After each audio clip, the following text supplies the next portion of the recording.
I'd like to invite Dr. Vidya Yerodekar, Pro-Chancellor SIU, to welcome our speakers. So thank you, Anita. Once again, we start with a wonderful morning on this lovely Sunday. It's also sunny in Pune. The rains have stopped.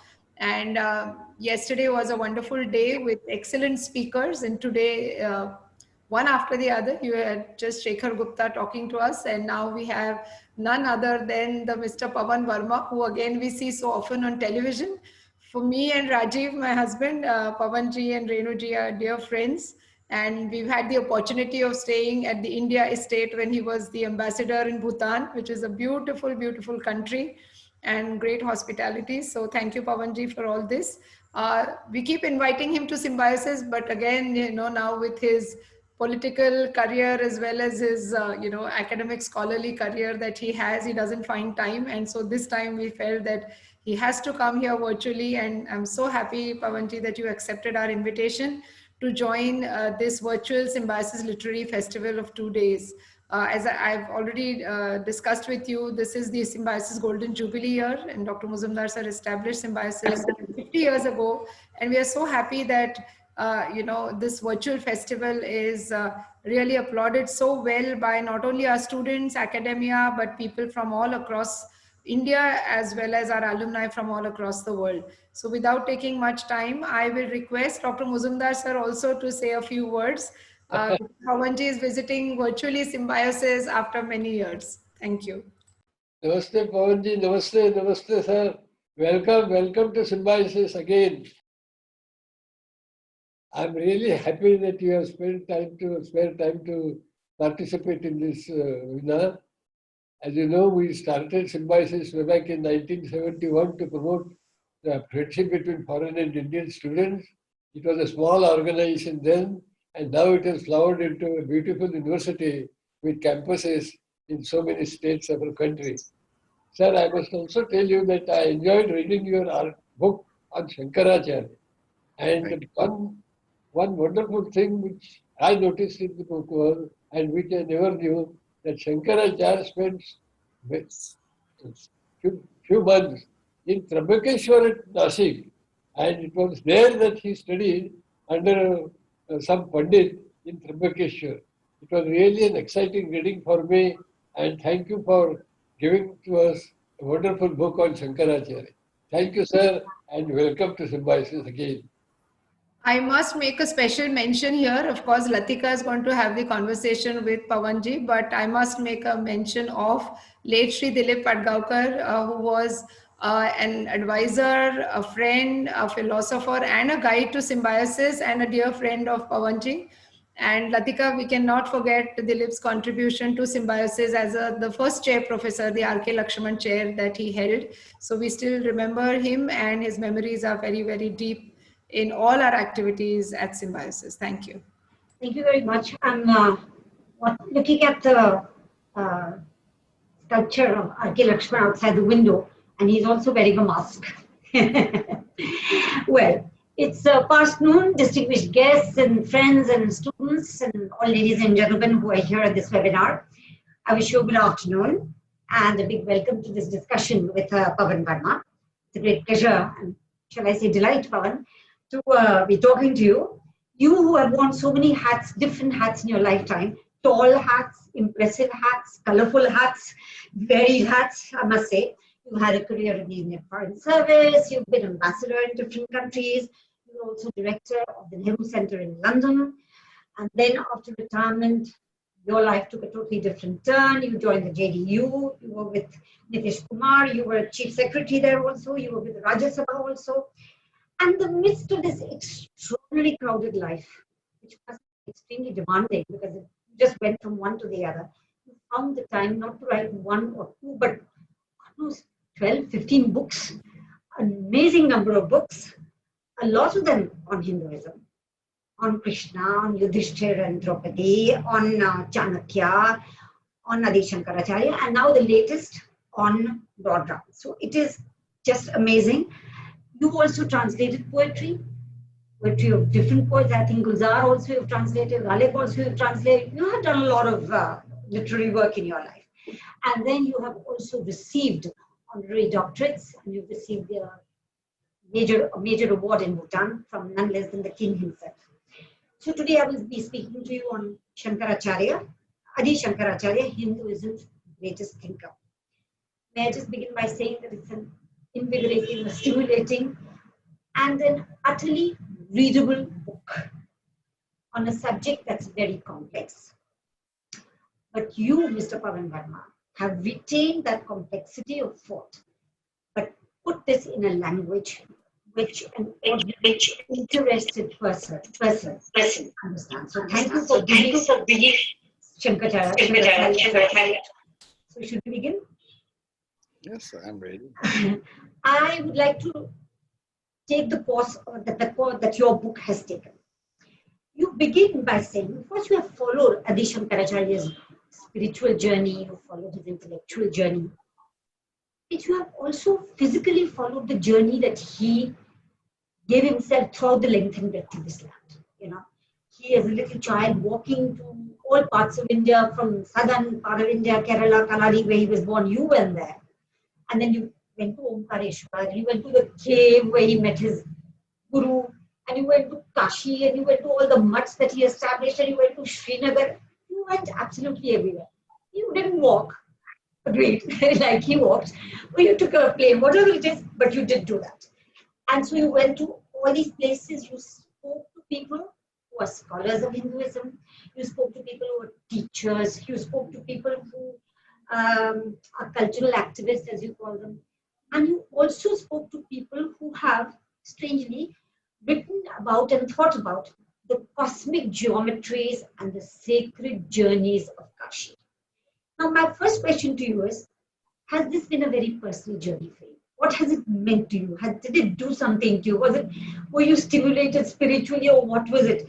Because we even speak about a place like Kashi, where there's frenetic activity in a place which is a repository of death. So, all these contradictory things, what has it meant for you personally? Well, first of all, thank you, Latika. And let me say what a great pleasure it's talking to you. You and Dilip Gaonkar-ji have been very old and good friends. And so it's a great pleasure to be talking to you. And I want to thank Symbiosis, Dr. Mazumdar, Dr. Vidya Yeravadkar, not only friends, but for whom I have great affection and respect, and to congratulate them on the golden jubilee of this remarkable and great university which they've nurtured and built up. So let me begin first by expressing my respect and my gratitude. Now to your question. Let me say to you that I am prompted to write on Hinduism because I believe there is a great deal of pervasive ignorance about Hinduism among Hindus. That is the paradox. You see, Hinduism is a religion, a spiritual outlook which is Anadi, Anant, Sanatan. It has continued over millennia.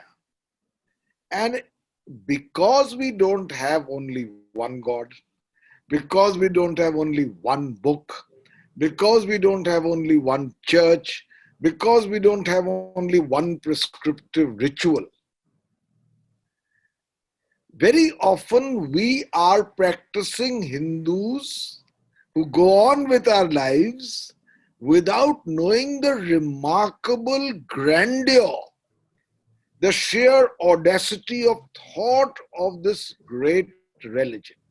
And I believe that to know more about our religion, if we are Hindus and even if we are not, becomes all the more important today when there are narratives which seem to tell us that what we say alone is Hinduism.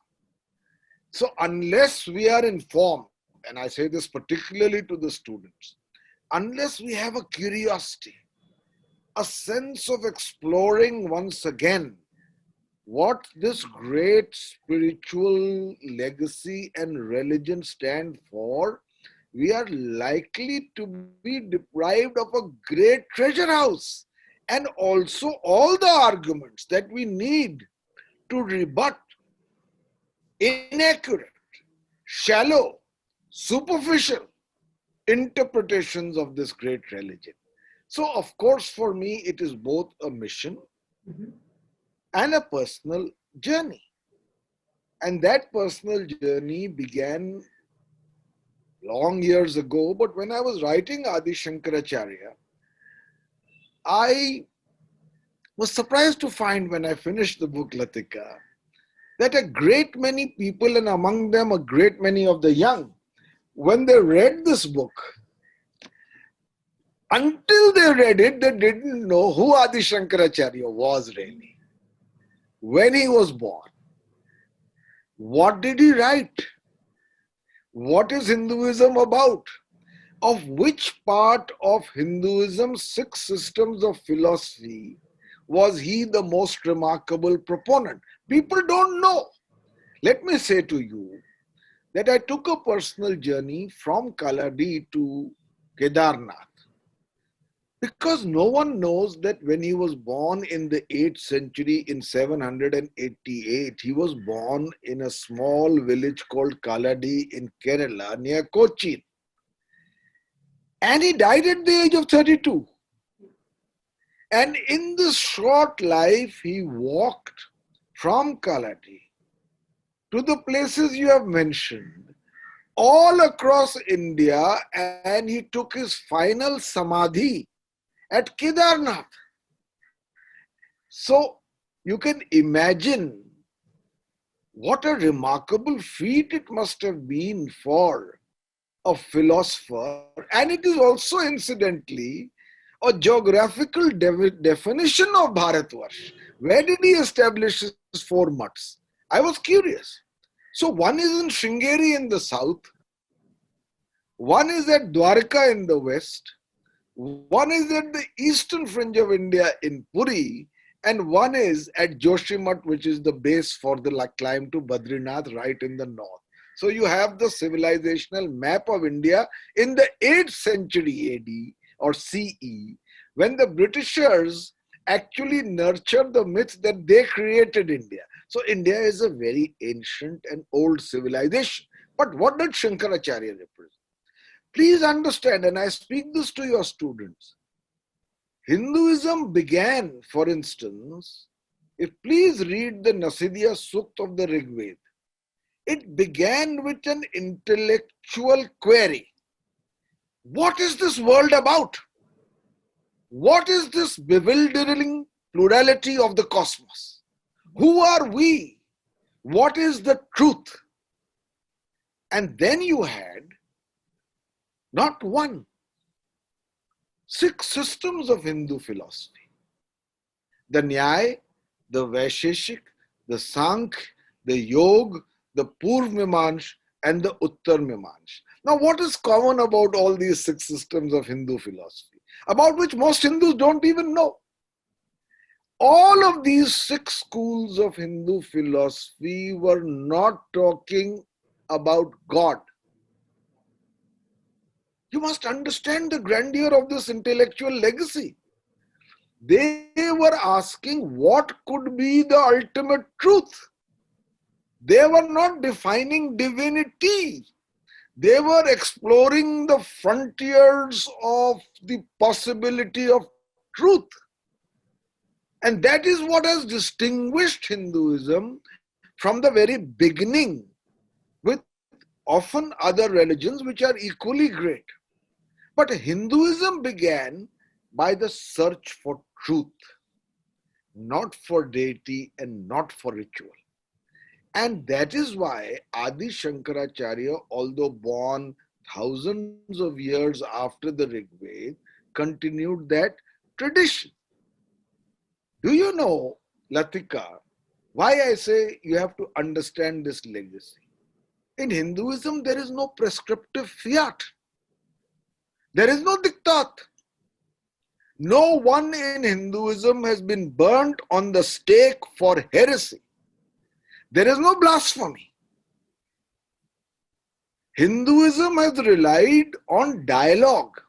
Please understand that the Upanishads, which are one of the 3 foundational texts of Hinduism, the Upanishads, They are in the nature of a dialogue, where the Shishya asks the Guru about what could be the truth or any other question, and the Guru does not say this is it. He indicates, he encourages the student to think, he alludes, he prompts a thought. Take another text. I'm talking of the three foundational texts of Hinduism, because our discussion today is conversations on Hindu philosophy. Take another text. Take the Bhagavad Gita. The Bhagavad Gita is again a dialogue where Krishna and Arjun try to discover what should be the right course of action for an ordinary human being when presented with multiple choices. That is the dilemma. We face it in everyday life. And what does Krishna tell Arjun? He spells out what should be the right response. What he calls Nishkam Karma. Duty without a sense of reward, which incidentally is a great ethic to live life by. But he does not say do it. At the end he says to Arjun, this is what I think. Now you must decide what you must do.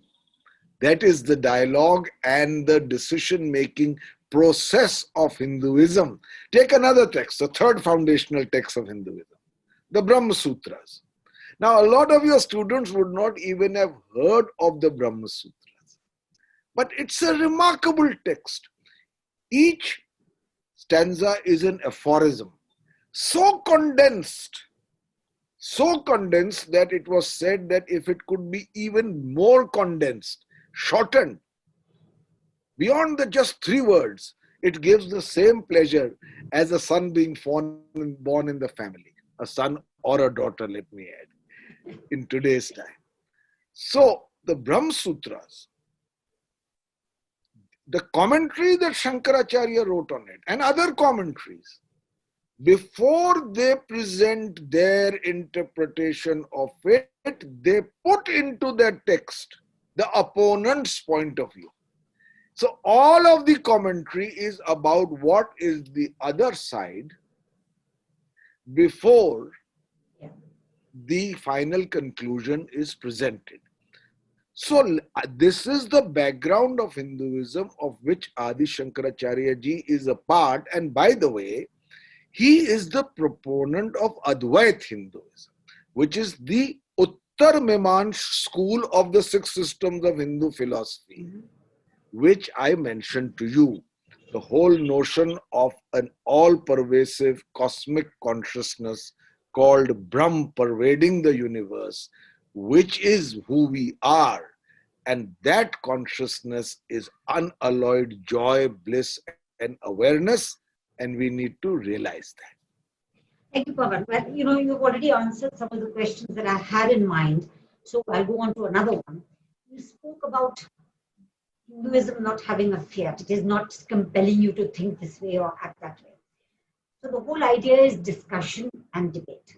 And this is something in which Adi Shankaracharya also took part. He also debated with people, discussed with people, and not just with men, he even discussed with women. In fact, one of the very interesting incidents that you recount is his discussion with Vandana Mishra, and then with Vandana Mishra's wife.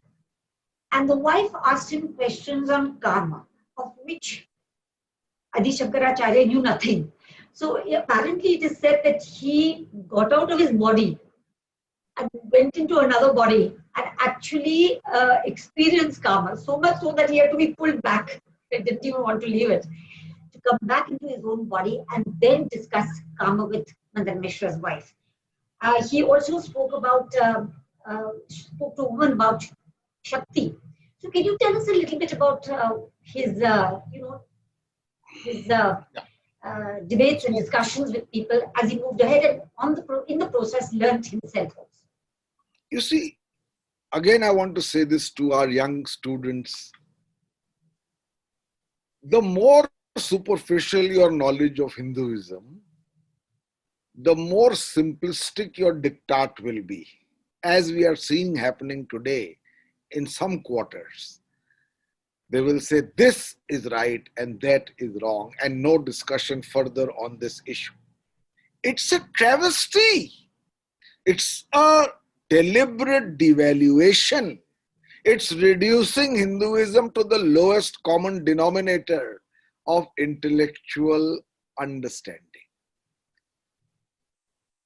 Adi Shankaracharya believed in what is called Shastrarth, Samvad, civilized discourse, Sabhya Samvad, an art which is dying today, which we don't see. And we see the least on television programs in which I also participate. So it is a dying art.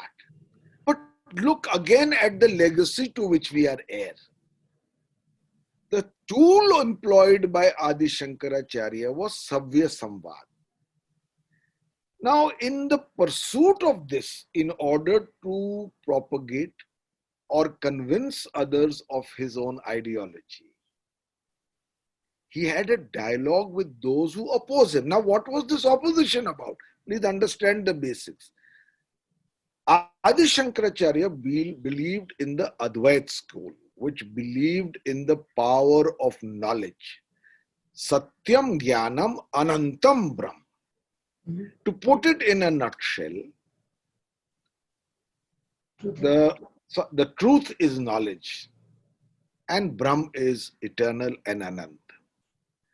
So according to him and according to the Advait school, nothing else matters except the pursuit of knowledge which may take you closer to understanding the ultimate reality of Brahm, which is unsullied, pervasive, pure consciousness pervading the entire universe, whose inferential experience, if you ever have Brahm Anubhav, if you ever are tuned, your antenna is tuned to that Brahm, is unblemished bliss, joy and awareness, where you see reality for what it is, rather than the reality which you take to be more important, which is the empirical world we live in.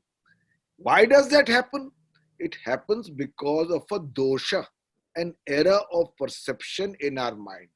We take the transient and the impermanent as real and ignore that which is eternal, Anant and Anadi, which is part of us. So what are the three Mahavakyas of the Upanishad?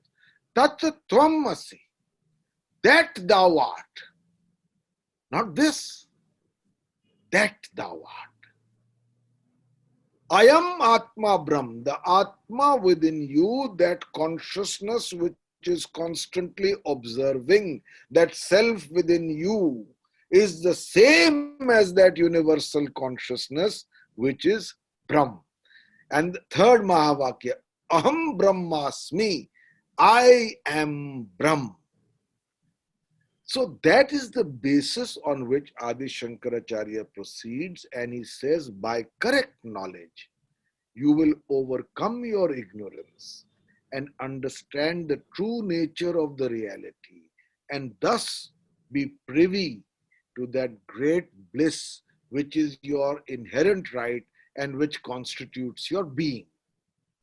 In a nutshell, I can elaborate on it for hours. Now, what was Mandan Mishra's philosophy? And this is what the freedom Hinduism permits. Mandan Mishra was a great proponent of the Purva Mimamsa philosophy, which is also known as Karma Kand. According to that, following the prescribed rituals as laid down in the Shruti texts, the Dharma Shastras and the Manusmriti, etc. In other words, following prescribed ritual is the best path forward, as against Adi Shankara's path of knowledge. Now, between these two great giants, both of them great intellects, What was the way to resolve the problem? It is not that a gun was taken and one shot or the other. It is not as if the one said to the other, you are an unredeemed idiot, and abuse followed. I say this in the context of our times because this is how debates are being conducted today. Adi Shankaracharya journeyed to Mandan Mishra. Mandan Mishra initially, because he was busy with a ritual, was reluctant to meet him. Adi Shankaracharya persuaded him. Let's have a dialogue. Let us discuss. And he agreed. And they sat down. And they had a dialogue that went on for days, if not weeks. And in the age where there was the absence of Wi-Fi, internet, and social media, by word of mouth, it was as if in the 8th century, all of Hindu India was watching or learning about that debate. And guess who was the empire of that debate? Look at the civilized nature of our legacy. Adi Shankaracharya said to Mandan Mishra, your wife Ubhay Bharti can be the referee. He did not assume that she will be partial to or less than impartial. It was taken that she, being a scholar herself in her own right, she will judge impartially, and so she was the empire of the debate. And so a debate took place in which Mandan Mishra conceded defeat to Adi Shankaracharya, and it was being agreed that whoever loses will become the follower of the other. But then Ubhay Bharti said, I am one part of my husband, Ardhanarishwar. Remarkable concepts in Hinduism. Shiva and Parvati, on that I can give a separate talk of Purush Prakriti, the Shakti notion. I am one part of my husband, as he is one part of me. If he has lost, you have to debate with me. And then she said that I will debate with you about kama, desire, sensuality. Now, Adi Shankaracharya was a born sannyasin. He had renounced life, and this was an area about which he had little knowledge. But so the story goes, as lores and mythology develop, that Adi Shankaracharya could not say no to the debate. He sought time. And then there is an extra psychological experience that happened where he became incarnated in the body of a dead prince who was about to be cremated. The dead prince got revived miraculously, and so Shankaracharya went back to the palace in the form of that dead but now revived prince and experienced the bhoga of kama in the palace with the princesses' wives, and came back fully knowledgeable about it and debated with Ubhay Bharti, won that debate, and both of them became his follower. In fact, the most prominent followers of Adi Shankaracharya. Now you will ask me, the students will ask me, अरे भाई कहाँ spirituality, कहाँ religion, कहाँ knowledge, कहाँ karma kand, where does calm come in?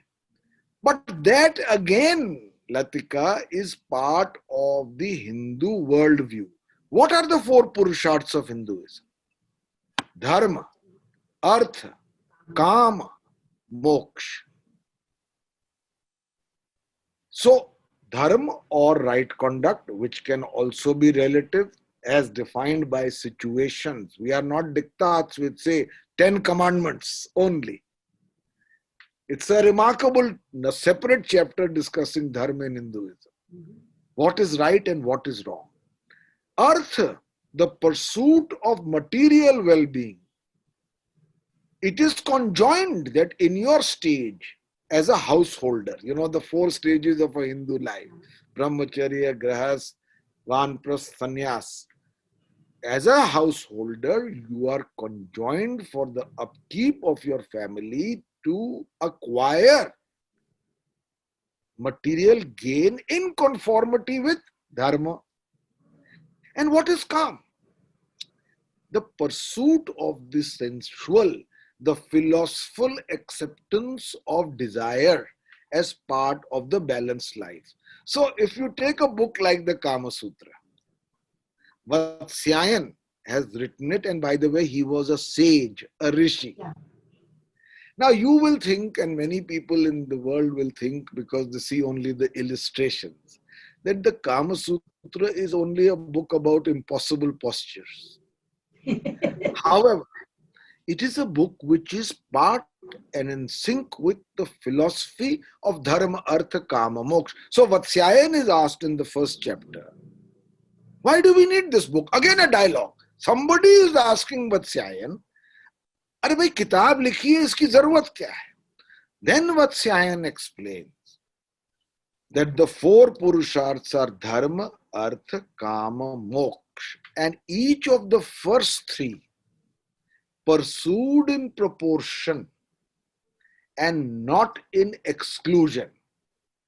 Please follow my words carefully. In other words, if you only pursue kama, or if you only go after material gain, it's wrong, because it is not part of a balanced life. The goal is a balanced life.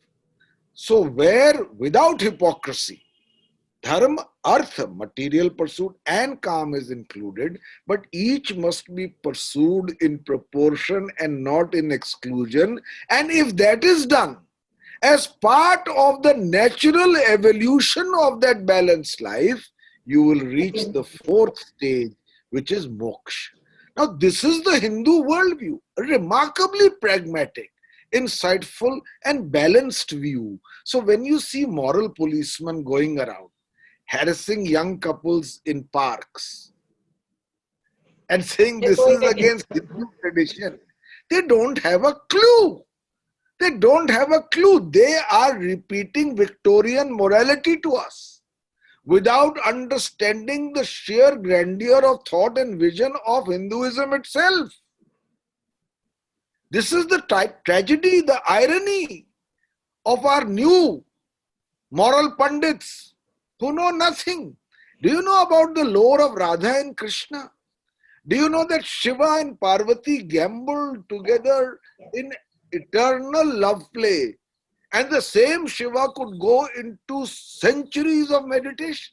There are, Hinduism encompasses contradictions and harmonizes them. So in that context, Adi Shankaracharya also learnt about Kama, but it was to convey the principle that Kama also has philosophical validity, but in balance and proportion. Right. Pavan, I would like to ask you something that apparently happened to Adi Shankaracharya around the same time, and that is about caste. Now, he met someone, I think you can narrate that incident about meeting that Chandal and what kind of response he got from that person who was of a low caste. And you do say that in fact, Adi Shankaracharya did not believe in the caste system. But you also write, and that is what I want to question you on, that he may have fought shy of putting his non-dualism into practice because it might have brought about a social revolution and shaken the foundations of the caste system. So this I found slightly contradictory. Maybe you can clear this contradiction. Because he was so firm about his belief in Advaita. And in that case, how was he not firm enough to propagate the non-existence of the caste system? You know, I want to say a little as briefly as I can on this. Where did the caste system originate? According to scholars, it originated with the Purusha Sukta hymn in the Rig Veda, which said that the Brahmins are the mouth, the hands are the Kshatriyas, the feet, the Vaishyas emerge from the thighs, and then the Shudras from the feet. But it's interesting to note that if you read the Purusha Sukta hymn, there is no prescription of non-negotiable hierarchy in these four categories. It was a Varna system based on functionality, not a jati system then. And according to the latest DNA studies carried out incidentally not in India but abroad, on which brilliant books have been written, including Tony Joseph's books, Early Indians, for at least 2000 years, there was no prescriptive endogamy in the caste system. In other words, dining was permitted, intermarriages were permitted, Shudras could become the role. Who has written, for instance, the Ramayana? Valmiki, born of a Shudra mother. Even Ved Vyas, the fisherwoman's son, unknown father. So people could be rishis and not belong to Brahmins. So for 2000, but with the coming of the not Smriti, which are considered to be revealed texts like the Upanishads, but with the coming of the common era, first and second century, the Dharma Shastras and the Manusmriti was written by human beings, which introduced a highly condemnable and pernicious and malevolent element of oppression and discrimination as sanctified by a caste system based not on vocation but birth. And it became a very established parampara, leading to a great deal of suffering then and continued suffering today. This is the background. Adi Shankaracharya, please remember, was a philosopher. He was not a reformer. With the Bhakti movement that came after the 12th century CE, there was social reform. Whether it is Kabir or whether it is Guru Nanak or whether it is Mirabai or whether it is Andal or whether it is Surdas, they upended caste hierarchies. They questioned them. But at that time when Adi Shankaracharya was lived, the caste system was very much entrenched. Now, what did Adi Shankaracharya do when he was in Kashi and a Chandal, person from the lowest caste, in a narrow gully or alleyway, came in his presence? So his followers tried to remove the Chandal from his path for the possibility of pollution as the caste system, untouchability. It is said, and I write this about in my book, that Adi Shankaracharya ji on the spot composed one of his shortest stotras called the Manisha Panchakam, where he spontaneously said, Chandalostu sa, tu dvijostu, Gururishya Manisha Mama. Anyone who understands the all-pervasive unity of Brahm, which is in you and which is in me, and which is blemishless, be he or she a Chandal or any Brahmin or anyone else, for me that person is a Guru. And he says, Manisha Mama, that is not what I think, that is my resolve. So obviously he tried to interface the basic concept of his philosophy with social practice. But his main pursuit was the pursuit of truth, not the changing of society. In his one of the most famous stotras, if you know the Nirvana Shatakam, Chidananda Rupa Shivoham Shivoham. Yes. In that he writes, Na mai mrityu shanka, na mai jati bheda. I don't believe in this. In fact, this is the freedom that Hinduism gives. He says, na punyam, na papam, na sokhyam, na dukkham, na mantro, na tirtham, na vedo, na yagna. There is no mantra. There is no tirth. There are not even the Vedas. There is no yagna. This is blasphemy. He would have been burnt on the stake in any other religion. He said, all that matters is chid, awareness, chidanand, joy. Again blasphemy. I am Shiva. I am Shiva. He assumed that he himself is God because there is no difference between God and me because we both represent the same Brahm. Yes. But taking off from what you are saying here, this idea of complete awareness, of pure consciousness.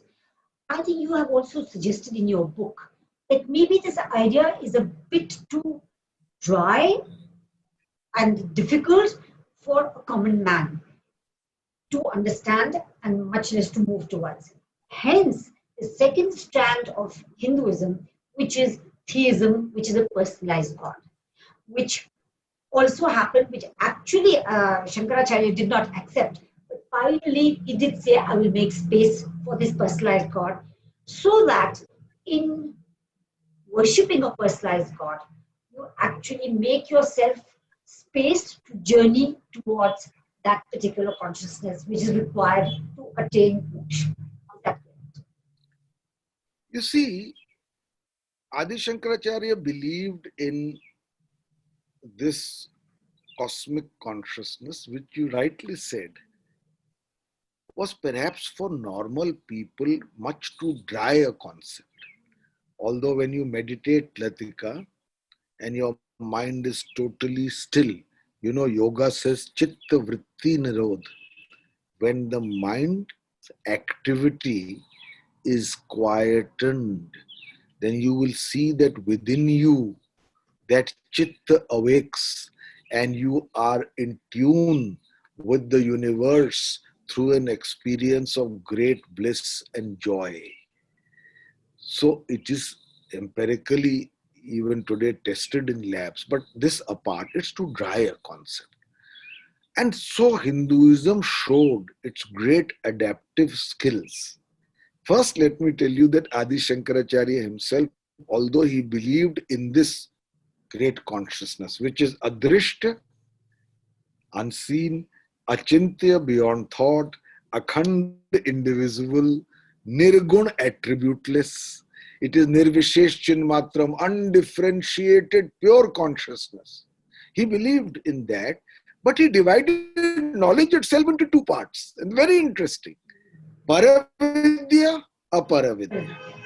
When you acquire that supra-transcendental knowledge which occurs from Brahm Anubhav, if you experience it, then it's another matter. But until you reach that, a preparatory stage is aparavidya, preparatory knowledge. In that preparatory knowledge, you can do everything you want. Prapatti, bhakti, yoga, puja, ritual, do anything.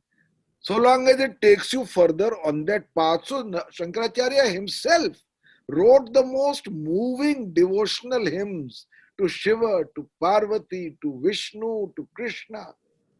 So that apart. But then there was a need to take Hindu philosophy further, because I just want to add one sentence. Hinduism, especially for the young, is a very cerebral religion. It is not a religion which is consisting of a series of commandments. It's about your thinking. So Ramanujam came up in the 11th century. And Ramanujam, while saying that Brahm is the ultimate reality, made the point that it cannot be completely attributeless, and that the infinite has also the capacity to create a shagun, nirguna shagun, a reality which has attributes. Now, what did it do? It gave to devotees, without denying the relevance of Brahm, the great personal comfort of a personal God, to whom you could go, to whom you could pray, to whom you could say. And you know, Hindus are harmonious schizophrenics. We go to a temple and we pray. And at the same time, we believe that, you know, that God is part of the ultimate consciousness. It is in him, it is in me, it is in all things animate and living. That's why they make a rock as a puja sthan. They can do it. Usme kya jata hai? Pavan, may I just interrupt here because we have only 10-15 minutes, and the second part of this question is going to be very interesting for young people. One is a short question, which is that you spoke about yoga also as a possible path to meditation and so on. But you have given names of certain Indians like Jaggi Vasudev or Ramakrishna Paramhans, and also non-Indians who have attained this sense of consciousness intuitively, not through meditation. So that is one thing I wanted to ask you. So it can come all of a sudden, bang your head and you can become unconscious of it. That's number one. And the most important part of this is, we will come to it right away after you quickly finish this one, is validation by science. So that is what I would really like to talk about. Well, your answer to your first question is that while knowledge is the path, the ways of that consciousness are unpredictable. Suddenly your antenna moves and you are in tune with that consciousness without having studied a single book on spirituality.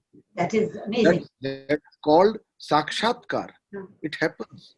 It is aparoksh gyan, intuitively.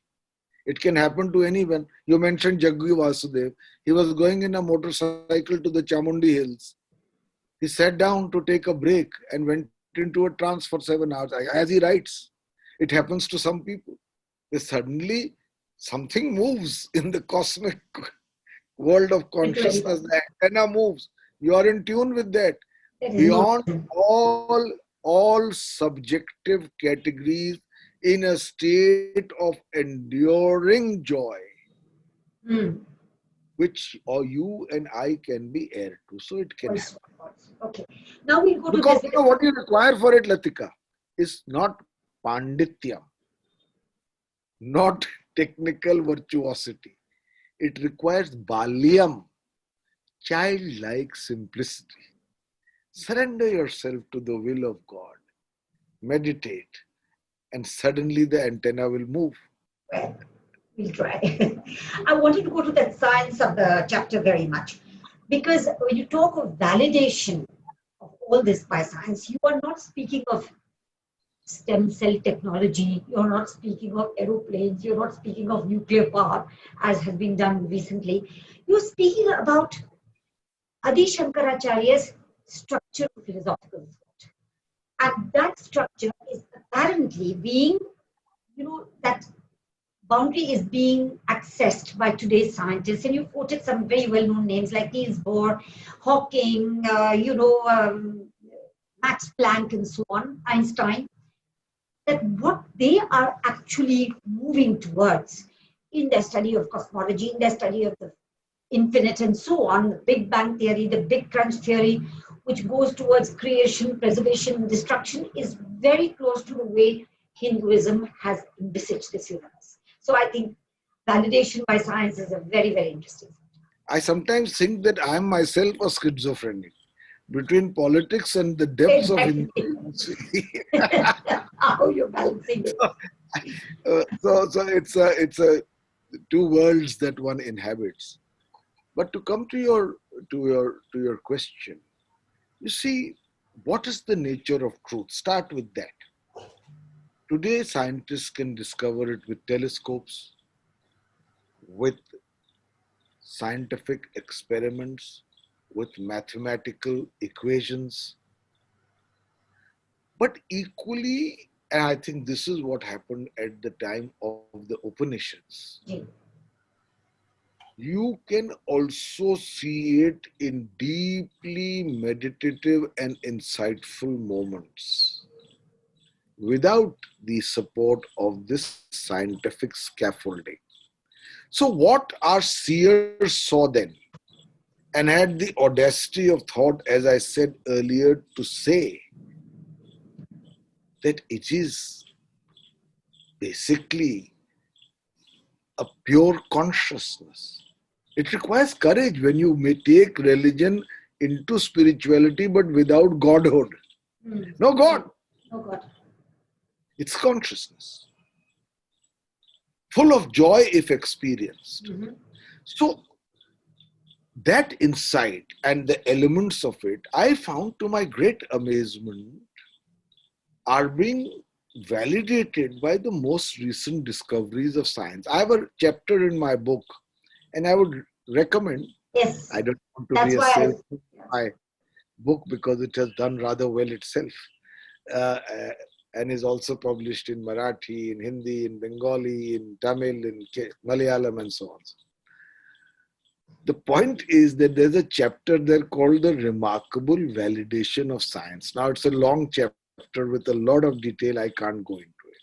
But very briefly to say to you, what was the notion of Brahm? That it is infinite. Amatra. Today, cosmology is showing that the universe is infinite. I'll give you an example, Latika ji. And you see, light travels at the speed of 300,000 kilometers per second. The Milky Way, of which we are a part, is 300,000 light years across. Now, that is one galaxy. Your mind boggles. But according to cosmology, there are 125 billion such galaxies in the universe. Each with at least 200 billion stars each, most of them bigger than the sun. Now, you can already imagine what are we looking at in our puny world, wondering when lunch will now eat. The universe. And now science cosmology is showing that this already gargantuan, unimaginable universe continue to expand every second at the speed of light. It's as if you take a balloon with dots on it and blow into it. The balloon and the dots will continue to separate from each other as the air goes in. So that's the example. So it is a matra. There's no big. Now, the notion of Brahm is that it is eternal. So scientists want to know, भाई कब शुरू हुआ, कब खत्म होगा? कोई तो beginning और end होगी जैसे हमारी life की होती है, conventional life. Now they came up with the theory of the Big Bang. When an infinitely dense small speck, through the most remarkable inflationary expansion, at one finite time, at the most precise measurement of velocity, expanded into the universe. But now the same scientists are saying that if there could be a Big Bang, why can't one day the same film unwind leading to the big crunch? So it's exactly the notion of Brahm, that time cycle is anadi anand. There is neither beginning nor end. It continues. For instance, Pawan, may I just interrupt you? I've been told there are only 5 minutes, and there were some questions.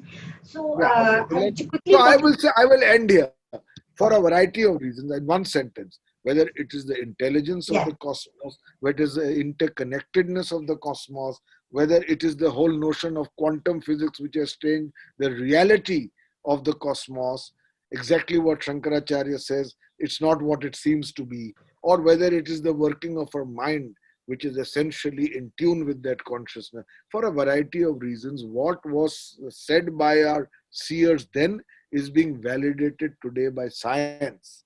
And it's a very interesting chapter to very interesting. Now, here's a question by a student from the School of Liberal Arts. Her name is Suchetana, and she wanted to know what your thoughts were on the interchangeable use of Hinduism and Hindutva. So long as Hindutva represents some of the remarkable complexities, nuances, and grandeur of Hindu civilization in all fields, art, culture, creativity, science, thought, spirituality, philosophy, metaphysics. I have no objection to it. So long as Hindutva reduces Hinduism to certain prescriptive precepts only and uses it politically to say only these are right and you are wrong, I think it's a great distortion of Hinduism. There's a student called Mayuk Sen from the School of Economics, and he asked what parallels can be drawn between Hinduism and other philosophies. in retrospect, do you think cultural philosophies have the same narrative? So what parallels can be Cultural drawn? philosophies have, sorry? What parallels can be drawn between Hinduism and other philosophies? He's asking that. And in retrospect, do cultural philosophies have the same narrative? That is what he's asking. To some extent, yes, but there are vital differences. See, first, let me prefix my answer to you by saying that I truly respect all faiths. But being a Hindu, I have delved into the intricacies of Hinduism. What distinguishes Hinduism and the Indic faiths in general, Buddhism, Jainism, Sikhism, is that they are not about, I'm sorry I've used this word too often, but they are not about mandatoriness, that this alone is right. They are more about the search for truth in your own way, rather than about following only a certain path to reach it. Even for Hinduism, for instance, it's quite remarkable. There's no God, there's no book, only one book. But you can take the Bhakti path, Marg, you can take the Gyan Marg, you can take the Karm Marg. Yeah. So that freedom Hinduism allows. And at the level of thought, other cultural narratives also allow for interrogation, query, discussion, debate, and the exploration of truth.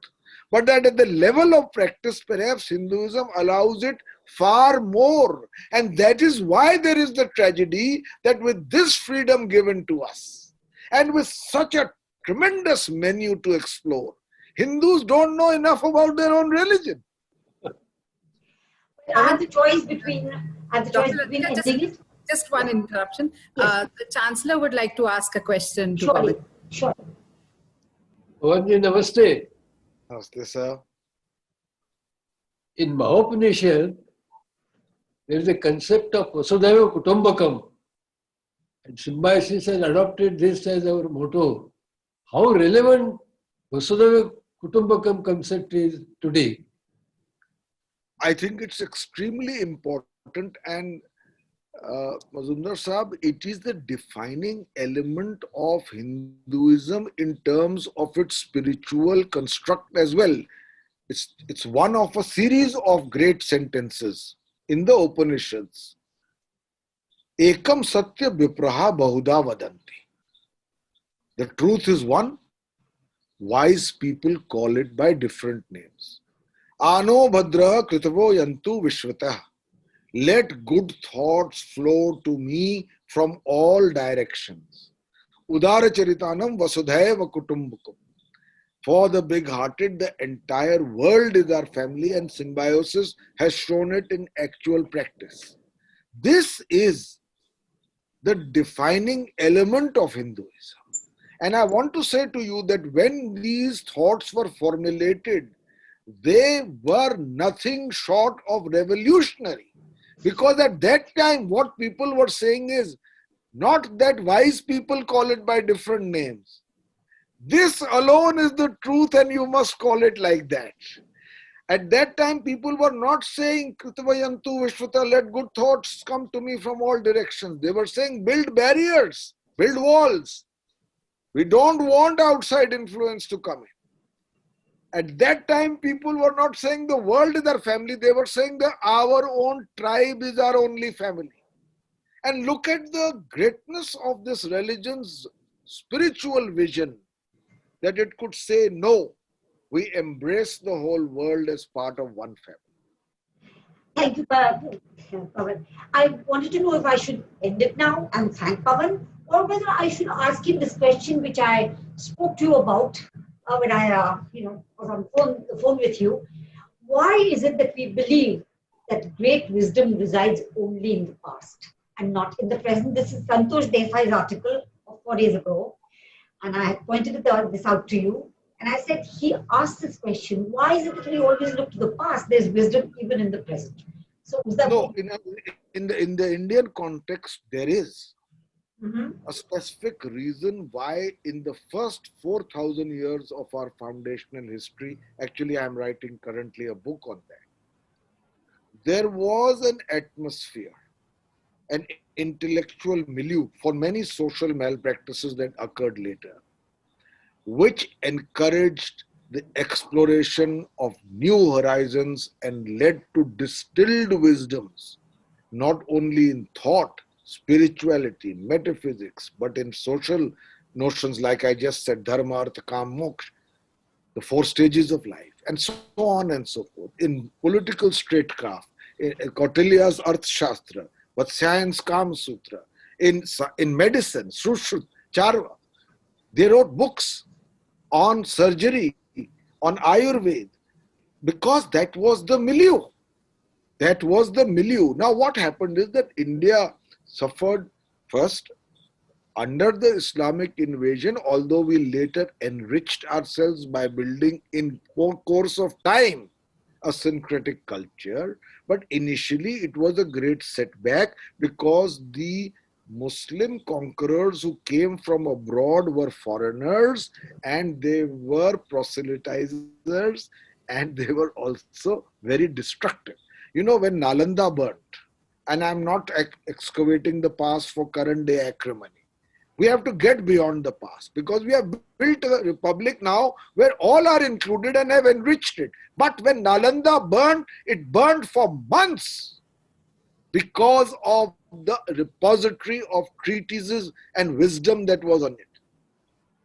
The fire could not go out. So it has happened. There was a setback.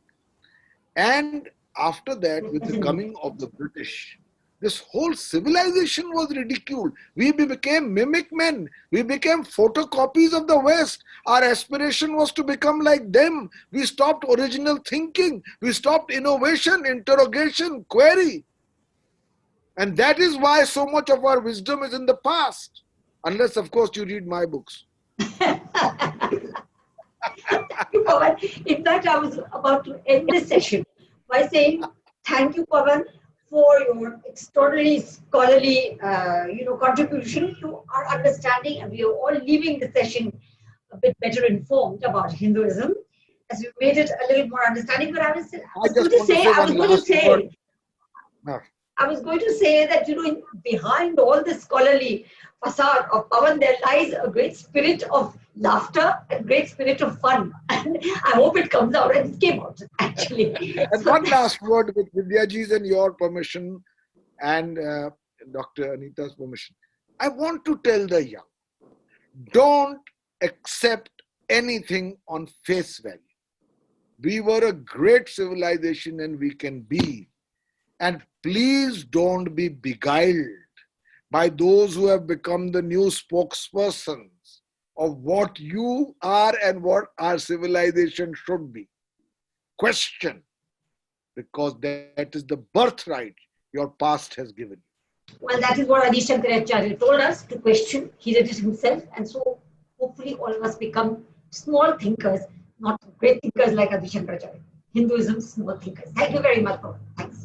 Anita, before you take over, I want to ask Pawanji one question, or rather a suggestion, is that, with the new education policy that has been rolled out, it is specifically said that it should be a 21st century global education with deep-rooted Indian, values and all that. So all that you have spoken about was like music to our ears, but how do you bring in all this into the curriculum of an academic institution where our students get to know, what our past is, what our civilization is, what our heritage is, and so on? Because we are so influenced by the West. I'll tell you simply, I mean, if it's in the university, and I have some separate suggestions of pre-university level, in the university, you must have separate courses. You must have courses on Jainism, a remarkable religion, remarkable. It questions the Syadvad theory, questions everything. On Buddhism, the Shunyat concept is endorsed by science today. On Hinduism, on the grandeur of Islam. And what I'm trying to say is on Sikhism, you must bring this in. People should know. I can give in your university many lectures only on, for instance, Hinduism and its many facets. I mean, they have to do. But it's a question of structuring it in. We ignore it. We don't know about it. And so we produce people who do the Dashera pujas. But if you ask them ki iske piche meaning kya hai, Nobody. they don't know. Today's Navratri, nobody knows what it's for. Well, Pawanji, I'm going to hold you to those last few sentences. Said in a moment of Anita, I was pleasure. going to tell you exactly the same thing, that you must make sure that he comes and talks to your students. And you'll be happy to know that we already have a few courses on religion and philosophy. And but sure, I'm I'm absolutely thankful for you Symbiosis will. for that absolutely mesmerizing and passionate conversation. And I think those words really resonate with me in terms of, you know, a cerebral philosophy rooted in questioning, debate, and discussion. I also honestly cannot think of this conversation without having Dr. Latika Padgaonkar as you know, your partner in this conversation, moderator. For the audience, she's a wonderful editor, translator, columnist, a PhD from the University of Sorbonne in Paris. She has taught at Pune's own Ferguson College and JNU. Foreign correspondent for the Telegraph in Paris. She's worked with UNESCO. Huge, but thank you so much, Latika ji. It was absolutely delightful to listen to both of you. For the audience, thank you so much for joining us.